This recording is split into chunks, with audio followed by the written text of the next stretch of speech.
Welcome back to the Skits and Giggles podcast. I'm Pascal, and I'm joined by my co-host Bryson. How's it going tonight, buddy? Hey, Pascal, I'm doing well.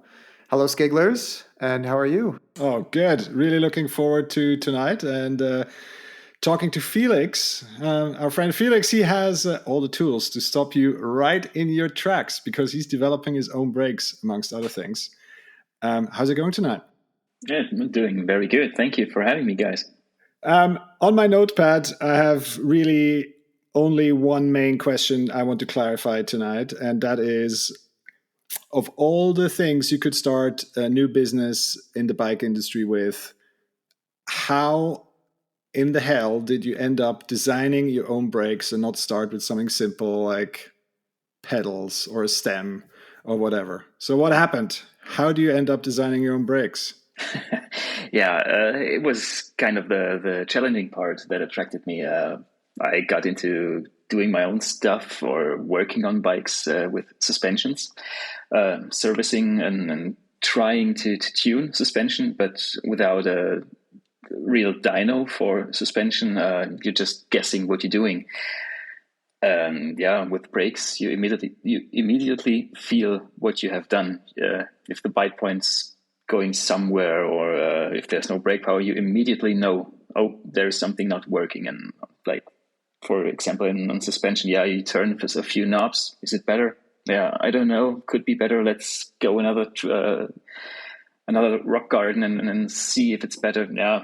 Well, brakes work immediately. You know that you messed up if you messed up, and I did this quite some time. It was just the challenge of not having done anything with hydraulics, but still with engineering stuff. And so it was just an easy part to get an immediate feedback on what you just did a few minutes before to your brakes. So that's the point of all.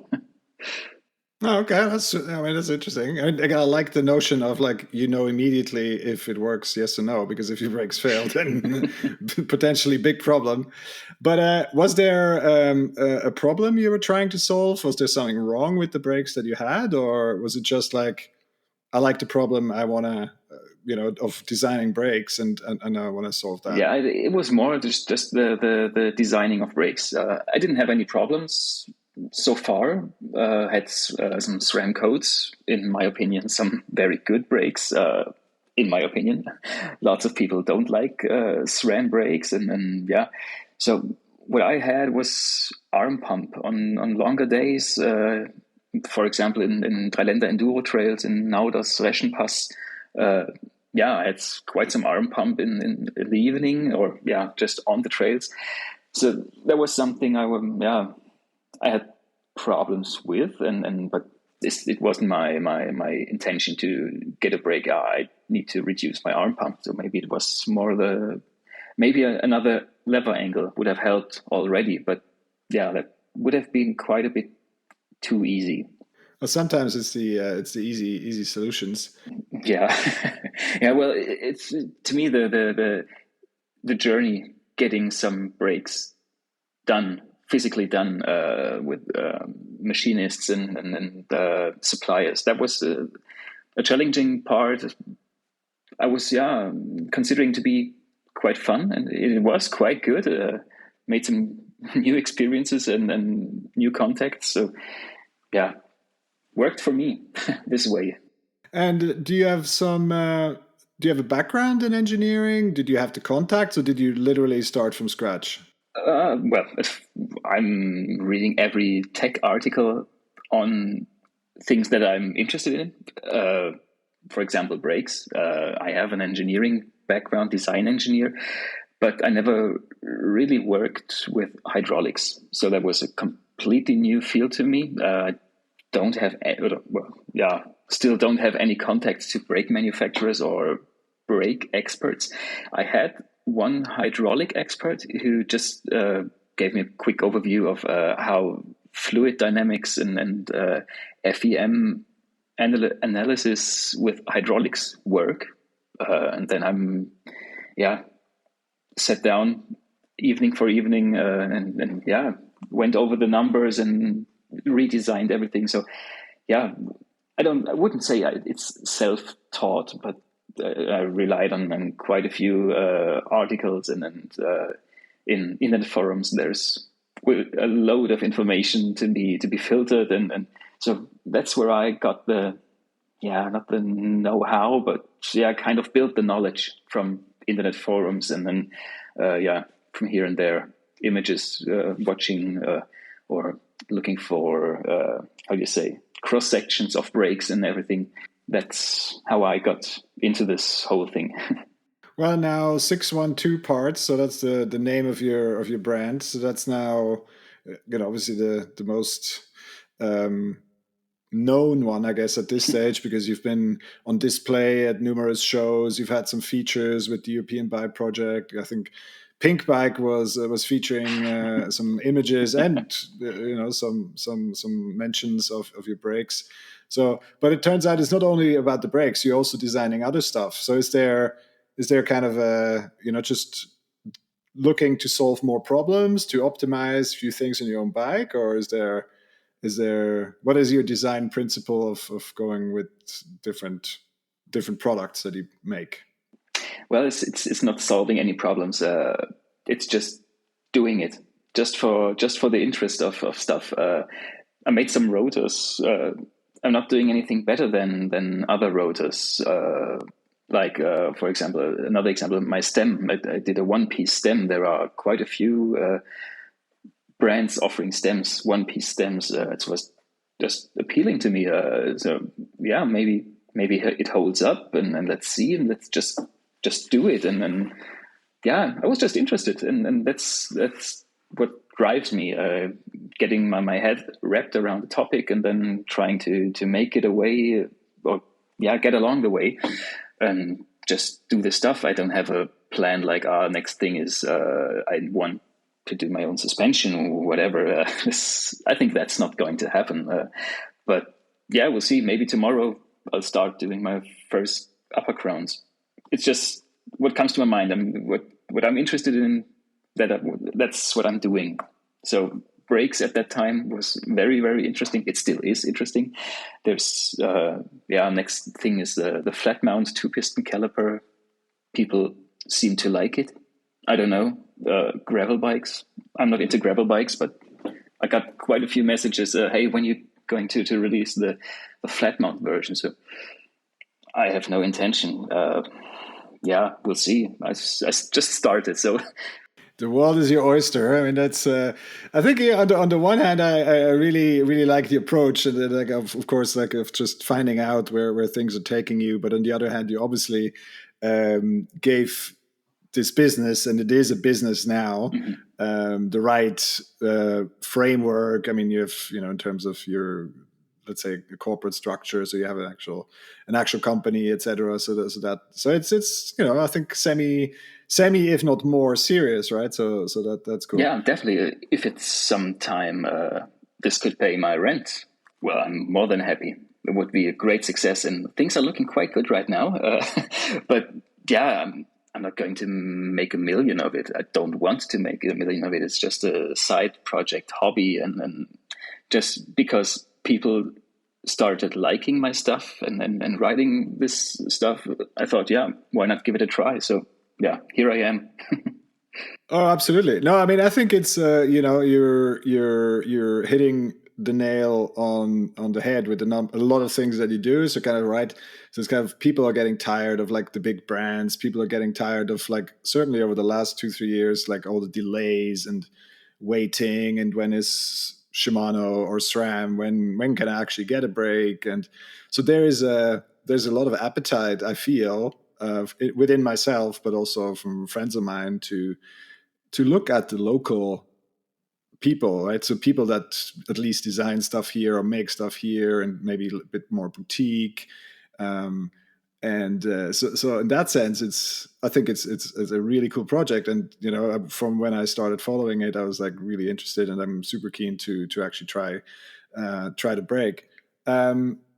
Let's talk a little bit more about the brake, because I'm advanced in my process of assessing the brakes.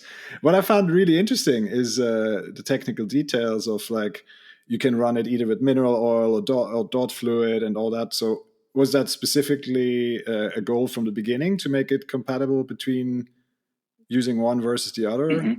Or Yeah, of course, definitely. Whoa. Wait a second. Pascal, what was that sound?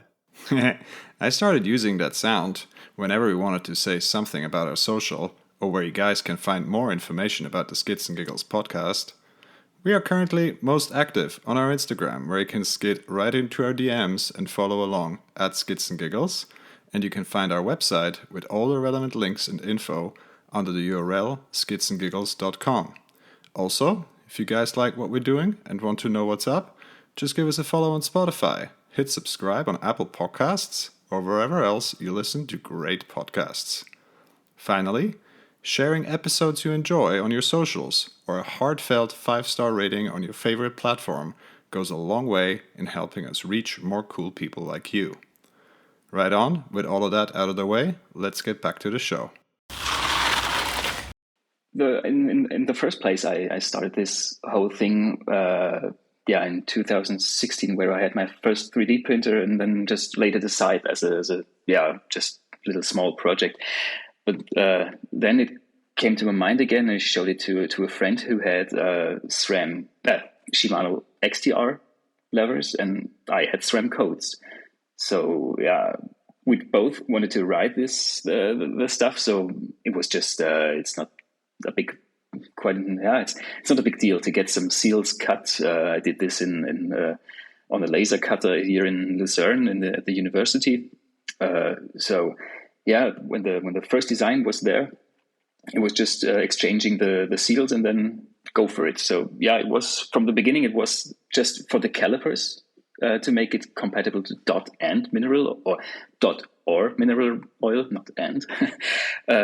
The whole system with the lever is mineral oil only, because there are some the reservoir seal is a trickier part, and I didn't want to get all seals done in all different fabrications, and so calipers are available, or you can ride them with mineral oil or dot, and the complete system mineral oil only. What really took me at the very start was seeing your new caliper in this low-res style. What brought that on? Is that like just a trend, or you're into it? Have you seen the very first? Oh, not the very first. The latest. What was it? Spectral, Canyon Spectral. It has this the design. I really like it. This polygon style, and when the brakes were on Pinkbike, they were the Cybertruck brakes. It's like, okay.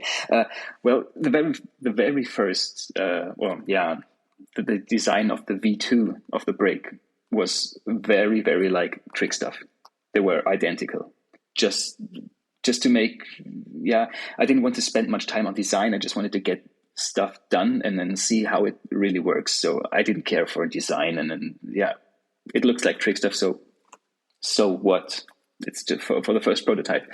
But then it was like, okay, it actually works. The design is some people like it, some not. I was like, okay, now let's get a little bit some unique design. And I really I hate designing in this particular case, and I really spent 4 evenings just to get the edges aligned and the internals aligned, that there are no breakthroughs somewhere, and so that was just to get the design aspect a little bit served, or how do you say, not served, but to get a unique design, because the difference to Trickstuff Magura, looking a little bit similar, but I have nothing seen yet like my brakes.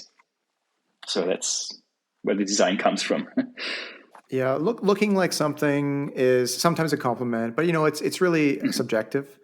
I think one of the things that really takes people is that it's kind of like either, what do you want to call it, homegrown, or sort of like this is like developed where I come from. So, for example, in North Vancouver, you have like North Shore racks, and everybody and their Tacoma has a North Shore rack on the back.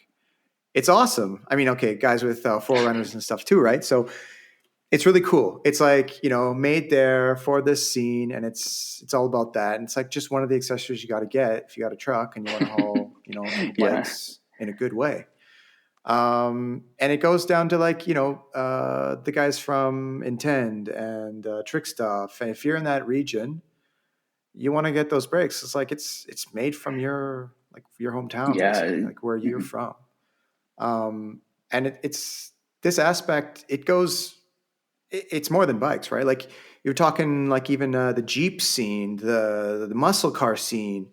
These guys making exhaust for the muscle cars. These guys making off-road bumpers, lift kits for their Jeeps. Like they're all in that scene, in that terrain, and they need something to adapt their vehicle or their mode to like what they have to deal with. And for you, okay, maybe you didn't need a brake, but you wanted one. And so, I mean, is there much difference there? Maybe not, maybe. But anyways, you're doing it because you're like, hey, I want to give this a shot because, I mean, you have your own internal whatever it is, and there you go. But the thing is, the industrial look of it, I really dig it. I'm a big fan. I will tell anybody when we start talking about looks and stuff, like industrial stuff, I'm really into. I've always been into that. And that's one of the things that really strikes me with your stuff. Now, obviously, you are going for a functional stance because you want to stop. Yeah. Right. So you made them, like you said, you made them look however they looked, but the important part was that you flushed out the working part, and now they work. And that enabled you to say, okay, let me take a look at the way they look. Maybe they look a little low poly, industrial. Tell me a little bit about the internals. So I noticed somewhere you are using titanium pistons. Not anymore. Yeah. Not anymore. Okay. Why switch? Or why did you use them in the first place? In the first place, it was just fancy. There was a titanium bar laying around, and I was like, okay, no. A friend brought me a titanium bar. I was like, okay, just do it. Just go for it and try it. But never worked with titanium, and then worked pretty good for getting it. Well, it was for free. Buying titanium and machining it is quite expensive, so stainless steel does the job too. In the way I did the surface finish and everything, no problems with stainless steel. So now they're stainless steel, not too light, not lighter than the titanium, but yeah, that's why I switched just because of the money. Yeah, and then internals. It's a 9mm master piston going to a 16 and 17mm caliper pistons. Why? Yeah, because the best brake in the world uses them. You know who I'm talking about. So why not try it? Yeah, why should I get something completely new? Because I don't have the experience yet. So just build on something that already exists and then get my tip my feet into the water. And how does it work? It works. And next step is maybe play around with the hydraulics and get other pistons maybe done. But that's just the intention behind the piston sizes, because it's already there. And why use something low powered when you can have the higher power? And it just doesn't make any difference for me if I use the smaller pistons or whatever. So I just went for the full power. I remember listening to another podcast, and they had another component brand who started making their own calipers, I believe, not levers, but just calipers.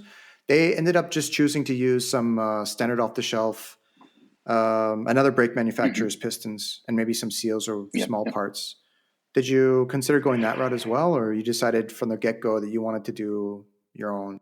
Not really. To get some standard parts, it's pretty hard to get these standard parts for a good price. I would have to go to buy components and just buy them as normal customer.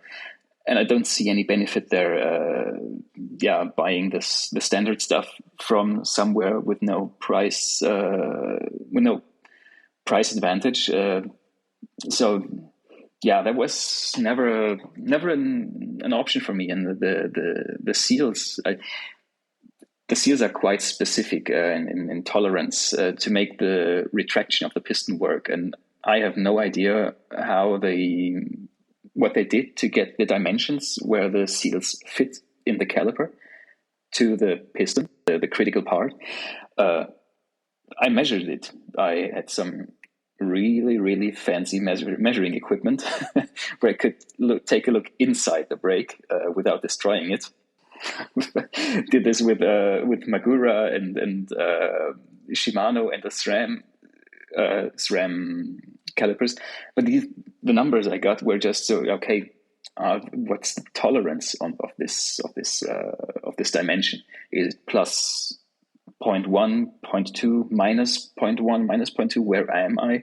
So I just had to start there from scratch and then get my own seals done. So grabbing some off the shelf seals and pistons, I was just not sure about where I am and where the journey is going to. So that's why I did my own experiments. I see. And what came first, the disc or the caliper? While waiting for the calipers, I made some discs. So it was constant progress. The very first parts were, of course, machined in China. There's no way I could afford a Swiss machinist doing this. I inquired a lot, messaged quite some companies, and it was like, no, not for this price. And then it was just one piece. And then for prototype, me as just doing it for hobby, I cannot spend several thousand Swiss francs just to get a prototype that might work or might not work. So waiting for the delivery from China, I started to do some rotors, and again the same friend that with the Shimano XTR, he had some contact for laser cutters, and then we went there, brought the material, got the discs cut, tried them. They worked quite good. So they were at the same time, to get back to your question. Almost. Fast forwarding a little bit, you ended up getting them tested. So you went through like an official EFBE testing protocol, and it passed. It exceeded. Exactly. Right? Yeah. Okay. What was the feelings when you got those results? Oh, some horrible sleepless nights. The very first dyno run, the dyno kind of broke, as far as I was told. The brake stopped the dyno before, and then before a specific power. So it was not to say too powerful, but yeah. Well, let's just say it. It was too powerful. No. So it was like the guy from the test stand. He called me a few times. It was like his number showing up on my phone. I was like, oh fuck. What's he telling me? Yeah, it broke. Everything's done or failed or whatever. And it took 4 days and 4 sleepless nights to get some final results. But when the results were there, was it 6 Excel sheets of wet brake or wet and dry condition braking, and then under load and after heat cycles. Heat cycle. Yeah, thank you, exactly. So to get the information, on the phone he said, everything's good. This thing works. It works very good. It's got 20% more power than the original equipped stuff, and then it was good. But having the proof or getting to the results of the proof, it was like, okay, where is it? What is it? What does it say? What is this curve? And then, but after then having the brake from the testing stand again, it's like, wow, best feeling ever. And then I just took the brake, and yeah, you probably shouldn't do it, but I rode it for another 6 months till the new parts arrived. So test passed. But leading up to that test, you were testing them yourself. Like it was in development, and you had taken them for some rides. And didn't you get to the point where you were riding it and said, "Yeah, well, I'm going to test this, and I don't have any problem having it tested because I know they work as good as the brakes that I've already been using by other manufacturers." Yeah, are they? Do you ever know? Of course, they work, but I did not have the norm specification. How much power do they have to provide? Do they meet the expectations on this sheet? I could say everybody can buy this excerpt from the norm. It has 18 kilos of power in the lever. So try to raise 18 kilo with your finger. That's how the brakes are tested to the maximum point. And 18 kilos with one finger is that's an emergency brake. So I wasn't sure about. Yeah, I knew it will work to some certain point, but will it do the whole test cycle? Will it hold up the whole test cycle? And that was the thing where I was pretty worried about, but luckily nothing to worry about after all. And what iteration were you on when you decided to test it? Was it still like the first iteration? It was the second. The very first. The very first iteration flexed. So when you pulled the lever, the caliper bent itself open for 0.5 millimeters. Yeah, you felt it. Yeah, you felt it in a with a spongy feel on the bite points. But still, it worked. Main goal was on the very first iteration to get it sealed, that there is no hydraulic fluid leaking somewhere. And the first thing was done and achieved. Then I just beefed up the wall thicknesses to 3, whatever. I didn't had a specific number in mind. It just a lot helps a lot. Make it double the wall size. Worked perfectly. So yeah, that was the second iteration that was on the test stand. Yeah, it's one thing to have them with enough power, withstand a test, but also be able to be reliable. Like you said, you rode them for another 6 months. The same brake that was in the test, you rode them for another 6 months. So you pretty much put your life, kind of like on the line in that sense. Yeah. I mean, judging from the kind of riding you do, you've got a pretty well developed trail enduro bike, and you're riding in some areas which I consider like some of like the most technical or high risk or just kind of the best trails around. So I would expect you're putting the brake through its paces, and in critical times, if it didn't work, we might not be speaking to you. Definitely, yeah. There were times when stuff failed. Of course, that's how development goes. But yeah, nothing too serious. When just the bite point is fading away. Okay, well then that means pushing down the trail, pushing down the mountain. That's just a part of development. Okay, so you had a bite point migration. They call it. In the marketing texts. The critical part is to get the pistons in the caliper without cutting the seals of the caliper.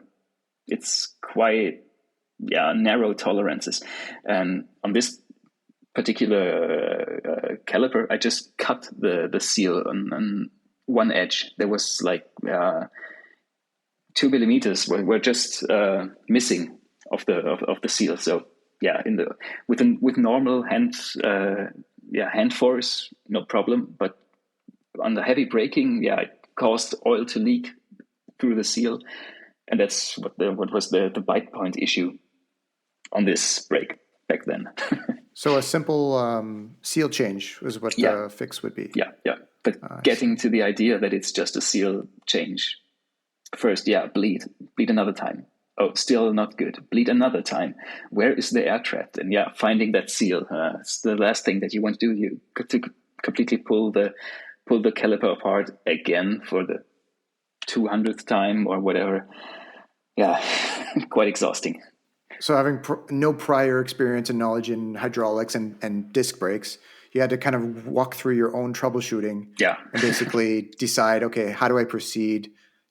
Path A, path B. I see. Okay. Yeah, but good thing is now I'm an expert in bleeding brakes, and if there's anything wrong with my brakes, I immediately know, okay, it's that there. I had this back then and fixed it like that, and then Yeah, your fingertip calibration is, or your fingertip sensors are completely calibrated. Yeah, getting better. How long was it? I mean, just to put context to this, I mean, how long was it from the first idea to I'm going to start playing with brakes to, now you're selling the first batch, I believe. Mm-hmm. To be honest, I can't remember. There was such a ongoing process the last 2 years. It was at least 1 year, just development and getting to a point where I can say, okay, let's try this. Let's give it a serious try, like a test run. But then, the last half year when I started, when I really started with this whole company stuff and everything, was the point when I got out in the public. So you find images of way earlier from prototypes, very first prototypes, on my personal Instagram. Link in the show notes. Yeah. Or I can use my English accent to convey it. Swans Welly. Exactly. Okay, thanks for mentioning it. We did put it in there eventually. But you mentioned the prototyping you did in China, but now you're producing closer to home. So where is the stuff made? Yes. Because I think that's what people care about these days. Definitely. Right? It was my focus to get this stuff machined at least in Europe, but now it's Rimsting.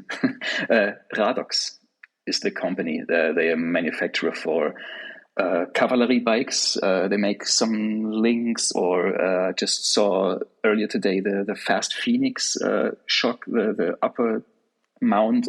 They are specialists in CNC machining 5-axis. So machining parts come all from Germany, Rimsting, Radox. Turning parts are Swiss made. The pistons are made in Enetmos. Enetmos is just right here around the corner. There's this turning company, pretty good experts, and seals are made partly in Switzerland. The main reservoir seals come from China again, because the molds. I asked some companies here in Switzerland if they can offer some molds. And it was again a few thousand Swiss francs for a prototype again. I didn't want to go the way to get these seals made in China, actually, but there was no other way for me at that time. And still, I still have quite a few seals from them here. So first using the stock, and then hopefully getting this all done in Switzerland. Well, seals. I won't switch from anybody. I won't switch from Paradox to somebody else because they really know their stuff. And then, our suppliers for quite some bike companies. So they have the know-how. They have ideas on how to do things better, that they can offer better prices, and that works perfectly fine for me. So I mean, there's a clear path to making this kind of a European, at least a European-made brake, which I think is appealing. You obviously, we've mentioned it previously. You do also other things. So the brake disc, the rotor, is one thing. You've released a chain ring. What else? What else can we look forward to? Or are you too busy with the brakes? No, I'm not yet too busy with the brakes. There will be a two-piston caliper flat mount version of the brakes. But then, yeah, I really want to get the brake business rolling. Right now, just a few days ago, it came to my mind. We bought our son a new Christmas gift. It's a new bike. It's a how are these belt driven kids bikes. I was like, okay, it's hopefully his last hardtail. The next would be maybe a full suspension, and why not get in touch with some carbon experts, some titanium 3D printing experts, and build a kids bike full suspension in the Atherton bike style. I can't do anything better. It's just like I said earlier, it's the next thing that's interesting for me, that I'm interested about, and it's like, yeah, maybe give it a try. I think I think it won't make it into any production. Let's make an open source kids bike where everybody can getting stuff in the FEM analysis and then make it available for free, and then people have expectation that it holds up, and yeah, quite hard to control the quality of the printed stuff, but yeah, why not? I'm not yet an expert in linkages and kinematics. Maybe somebody help. Maybe there's somebody out there who wants to help me, and then they can do some designs and yeah. See, I was in contact with Reto Eibischer. He knows a thing or two about making linkages that fall apart on first try. He does, okay. Which is why he's working in version 2 now. I was just asking about carbon tubing on what to use, and wrote him on Instagram. He replied with a whole huge text, and yeah, try this, and you may want to try that. And I was like, okay, I was just asking, so yes or no, but yeah, perfectly. So on that kind of basis, I could imagine making an open source kids bike, maybe. But yeah, we'll see. It just came to my mind a few days ago, and I have no idea about cost and everything. But yeah, it would be a cool project. So that's the next thing for me. But yeah, 612 parts talking. It's more brakes. Next batch and more brakes. You mentioned obviously Reto. We follow the media a bit in Switzerland, and we could see from the craft days, we could see your brakes on display. So there's a bit of a community in Switzerland going of people tinkering with bike stuff, either in their own free time. So Reto, previous guest, is building his own carbon bikes in his shed. You're tinkering with your bikes. There's other people that build bikes more or less on a homemade basis. So do you have so there's a bit of a community going on. How have you been interacting with all these people here in Switzerland? How have you been finding that? Well, there was Stefan Lorenz from Scar Cycles. He just messaged me, hey, I'm going to Craft Bike. So he messaged me. He said he's going to Craft Bike Days. Would be cool to make a Swiss-made mountain bike. Do you have some brakes? And I was like, well, of course I have some brakes. What a cool project. I met him. I drove home. I met him at his workshop at home, and I was like, installed the brakes and had a good chat with him. And like Reto, I think he followed me first, then I followed him back. But I like for like, yeah. Like for like. But yeah, I'm not searching, if searching is the right expression, I'm not constantly searching for new contacts. They just show up. Every new contact is good to have, nice to have. I'm not expecting anything. Oh my God. But that's the maker scene is like just a few guys I had contact with. It's not like we're having a collaboration. So like, yeah, what do you think about this? Let's do this and try that. And it's just, hey, cool stuff you do there. Kudos for that. It really takes time and then effort to get there. And that's just the more or less the basis. And then I like it. It's getting a compliment for my brakes and maybe Reto again for his unbelievably cool stuff. I'm really a big fan.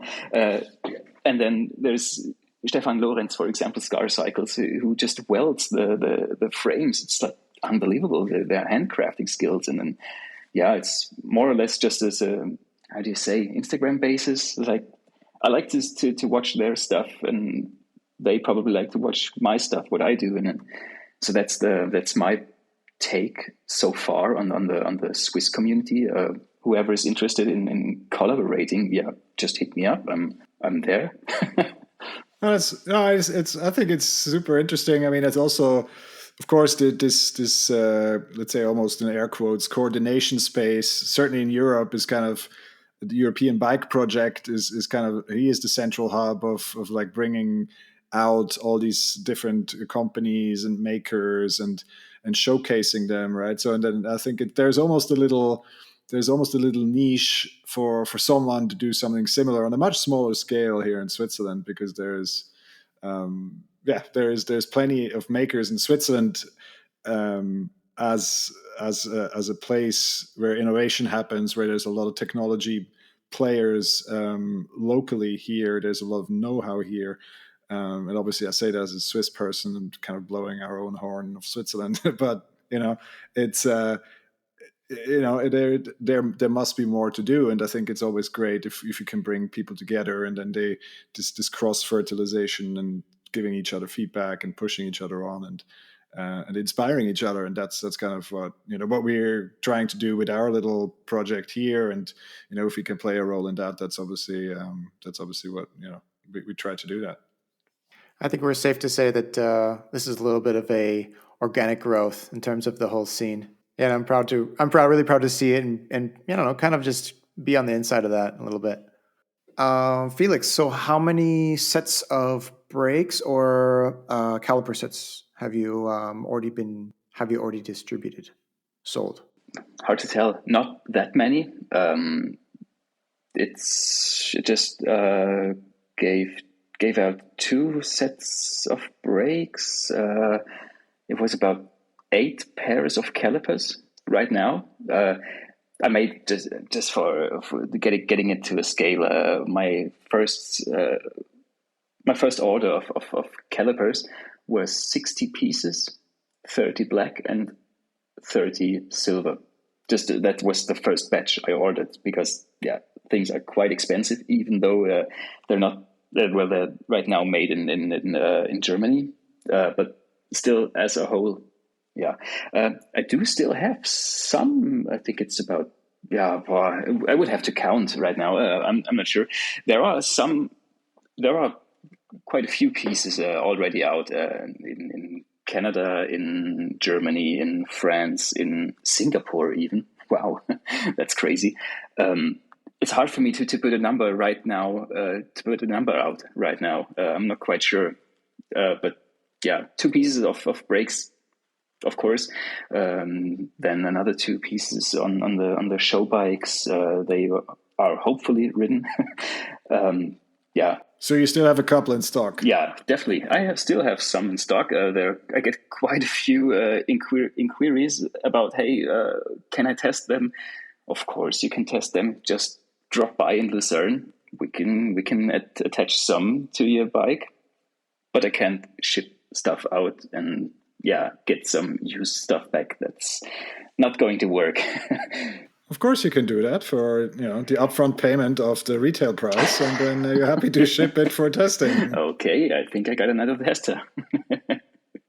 That's the problem. I don't have a name right now, or not, not a big name. I slowly get noticed, and so it's hard for me to actually sell to a lot of people. I don't. Other thing is, I don't want to sell to a lot of people because, I'd like to stay in my niche. It's comfortable here, so I don't need to to sell everywhere and all the time. So I'm good. I'm good with that. And what's the most common pairing for the calipers, or what would you recommend to customers who are looking to buy just the caliper? That's a hard one. I only know the codes. I have data on the codes. I cannot tell you that they are actually stronger on Shimano levers, for example. From a hydraulic point of view, from the data, they are more powerful. But let there be a swing link, servo wave, whatever is there in the lever. I just can't prove it. My friends who rode this with an XTR lever, they said it's way more powerful. It's like, okay, I didn't ride the bike. I didn't ride the brakes before and after upgrading them with the caliper. I only know from the codes they are completely new level of power and modulation. That's just what I felt. I didn't do the math behind the swing link on this one. On the code RSCs, on the RS or the Rs, whatever I had them on the RSC, I would recommend getting them on the RSCs. Just in my opinion, I can't prove it that the Shimano work better. They are from a leverage, hydraulic leverage, they are better. Whatever works in the lever itself with this servo wave stuff, I'm not quite sure. I don't want to get too wide out the window and say, yeah, of course, it's way better. Come by, test them. That's how you find out. I guess it's another case for you to buy a dyno. Yeah, and then you can start into the suspension business again. Damn expensive, yeah. Yeah, well, space is limited around here, so brakes everywhere in the first place. But yeah, we'll see. Maybe I get the dyno. Hopefully, that would be cool. If there's anybody with a dyno out there, hit me up. But it's the classic advertising case. You know, they'll say like 39% more power with this brake or things like this. And like, I mean, I think as mountain bikers, we're a little bit conditioned for this kind of marketing material.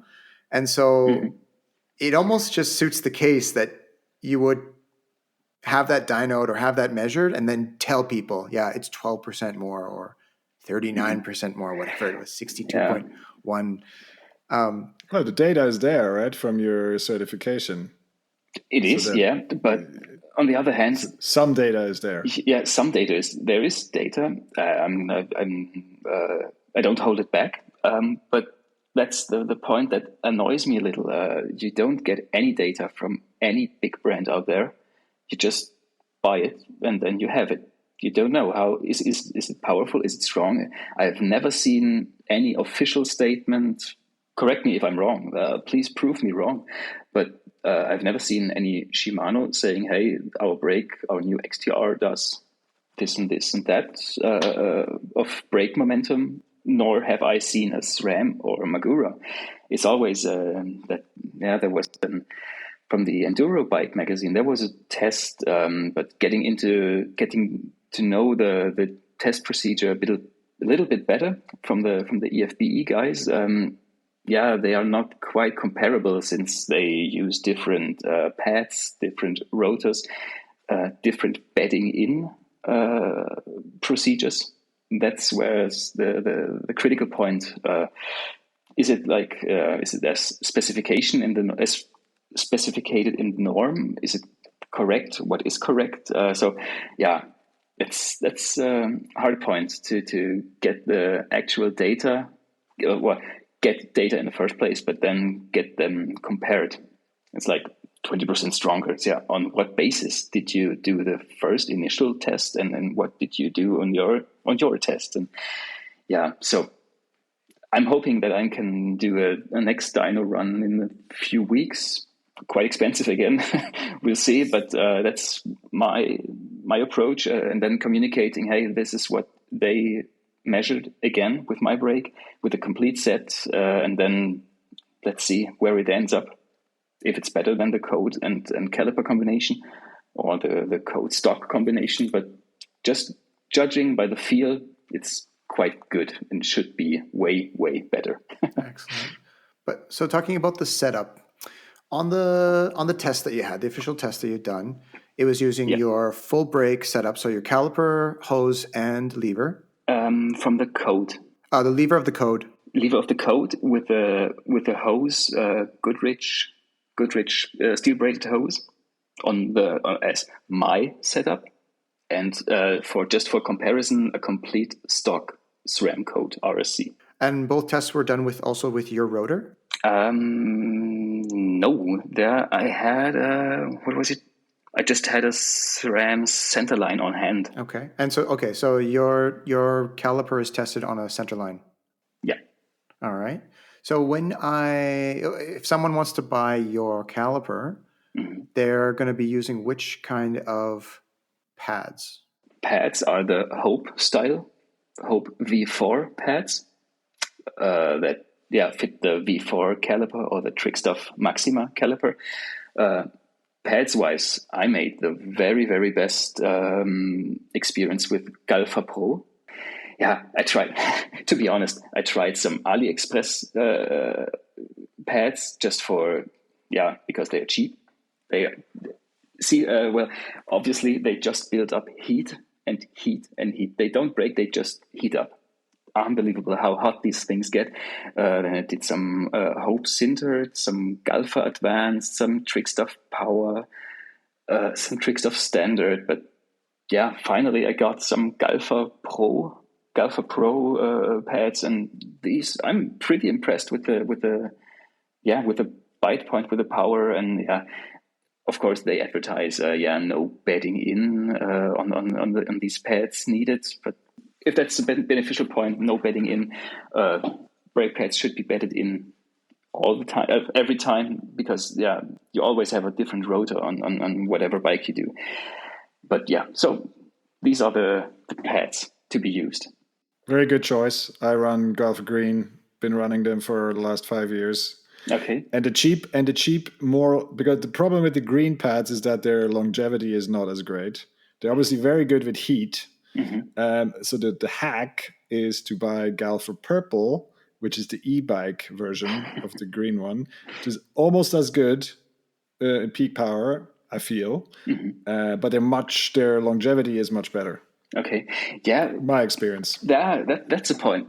I've never, since I run my own rotors with a small hole design, I never managed to get the brakes done, to get them just used. They have no wear. They're just not wearing out because of the small hole pattern. I can't confirm that they are wearing very fast, because mine they don't wear at all. So of course they wear, but regarding to the longevity and braking I do, it's almost nothing. I just brake too much. That's basically the conclusion. Advice of the day. No, joking aside. I mean, obviously it all depends on the weather and mud and all that sort of stuff, right? Because that all and the rotors, quite frankly. But it's just when I looked at the website and I kind of looked at the different configurations, and I was like, oh wow, yeah, you're using Golf Green, so you've obviously done some testing, because an unnamed friend of ours who may or may not be involved in some brake pad testing, because they've been playing with different ideas for their business, has confirmed that in the lab that the Galfers are much, much better than anything else on the market. At least what they tested. So it's not even what you feel. It's actually pretty much confirmed on independent testing. Oh, that's an interesting point.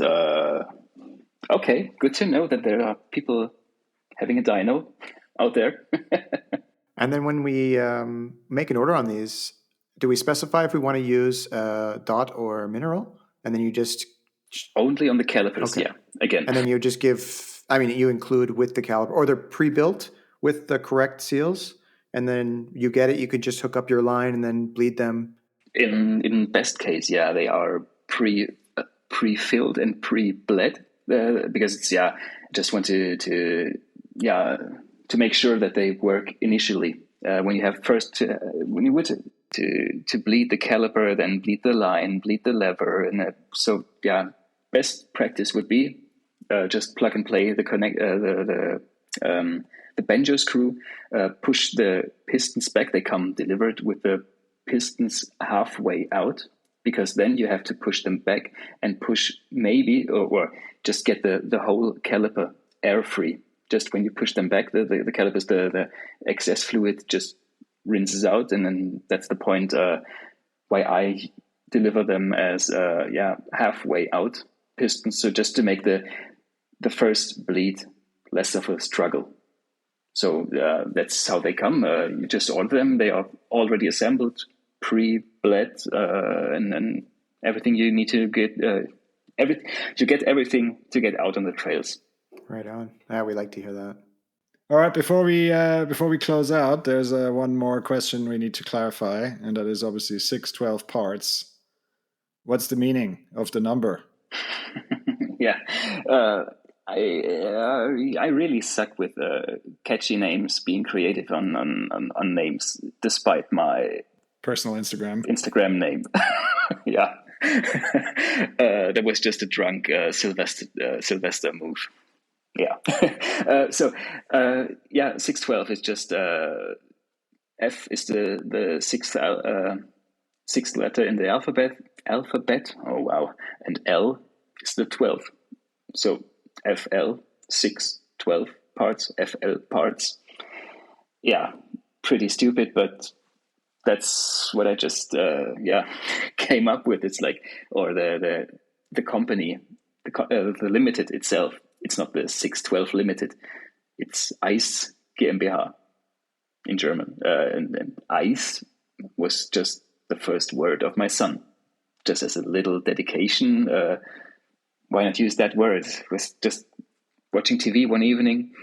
Okay, Eis, there it is. Eis. Yeah, he always wanted to watch one video. Eis Video in Schweizerdeutsch. So yeah, Eis Video. Eis. There you go. How I came up with the limited name, and equally stupid is the parts name. Yeah. There you go. Sometimes there's the simple things that are nearest to us that bring the solution. Yeah, kind of. All right. Well, then I guess we're getting towards the end of our time today. So how about we close out with our usual closeout questions, if that's okay? Yeah. Well, we've talked a lot about brakes. We've talked a lot about developing stuff and seals and oil and calipers and this and that, but we haven't actually heard about that first bike that got you really stoked about riding. Yeah. I can remember this was when my brother-in-law, no. Correct. My brother-in-law. Okay. Strange. He was always into mountain biking, and he took me to Tottenau in Black Forest. They had Scott Gamblers, the old ones, with single crown forks on as rental bikes. He took me there, and we went biking. So that's how I got into mountain biking. But then my very first own mountain bike was the Radon Swoop 199.0, 26-inch Fox 36 RockShox Vivid Air and everything. Yeah, fully equipped. That was my first bike that really got me into riding, and that's when the reverbs had the hose connection externally. What a pain! That was annoying. That thing. Yeah. So that's the first bike. Yeah. I'm sure it was rad on. Yeah. Mm. All right. Second one. Imagine you are Harry Schedini and you're a bike magician extraordinaire. You can make riding a bike more awesome for anyone by the stroke of a magic dropper post, hopefully not a reverb. What would you do? Trails legal. Simple as that.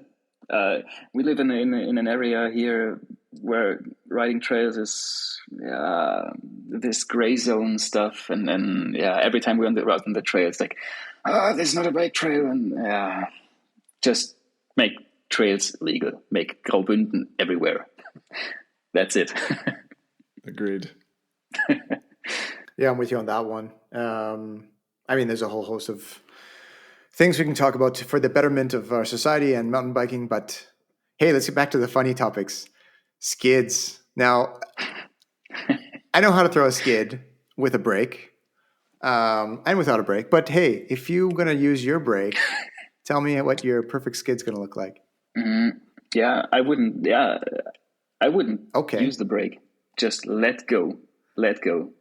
It's like all the time in life. Just don't do too much thinking. Just let go. I really suck at shrouding corners, and I don't like to skid. But if I do, just let it go. Let it out.